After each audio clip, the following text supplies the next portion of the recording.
Hi guys! Hi everyone! Good evening! This is Manay Gina and welcome back sa aking YouTube channel. So guys, another mini vlog for today's video at ang ating pag-uusapan ay walang iba kung hindi si Daniel Padilla.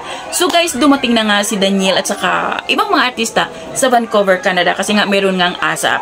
At yun nga, ang dami-daming tao, sigawan kasi ang daming artistang dumating. Isa si Deji sa mga artista na kapag tinawag siya ng kanyang mga fans, talagang nilalapitan niya at nagpapapicture, di ba? Talagang dinudumog si DJ ng kanyang mga fans. At guys, napanood ko kasi yung interview ni DJ dito sa kay MJ Philippine at parang tinanong ni MJ kung kumusta na si DJ at saka si Kyla kasi yun yung mga naglalabasan ngayon. May mga rumors na sila na nga. Pero ang sagot na lang ni DJ is kakain na lang daw muna sila at hayaan na muna sila. Hindi na ayaw niyang, kumbaga, hindi muna siya sasagot sa kung anong itanong sa kanya patungkol sa kanilang dalawa ni Kyla. At hayaan na muna, sabi niya, lalabas at lalabas din naman yan. Pero sa ngayon, hayaan nyo muna kami at hindi na muna siya magsasalita. So, diba?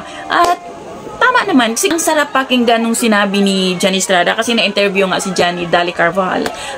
Tinanong nga siya kung anong opinion niya or buto ba siya kay Daniel. At saka ang ganda ng sagot ni John. At sinabi nga ni John is nakatrabaho niya si Daniel no, sa isang pelikula at napaka-respetadong bata. Kaya lagi daw niya sinasabi kay Carla na napakagaling at ang galing mong magpalaki sa mga anak mo kasi si DJ ang bait-bait at napaka-respetadong bata.